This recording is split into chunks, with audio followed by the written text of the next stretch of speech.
వేదంలో స్వరంలా స్థిరంగా సాగాలి సుఖంగా శుభంగా స్నేహంలో యుగాలి క్షణాలై నిలవాలి వరాలై నిజాలై గత జన్మ బంధాలు నేడు జతగూడి రావాలి తోడు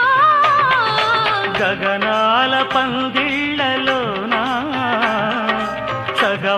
సగభాగమవుతాను నీకు ఇక సుముహూర్త మంత్రాలలోన శృతి చేయి అనురాగ వీణ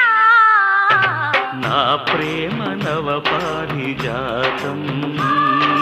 పలికింది ప్రియ సుప్రభాతం నా ప్రేమ నవ పారిజాతం పలికింది ప్రియ సుప్రభాతం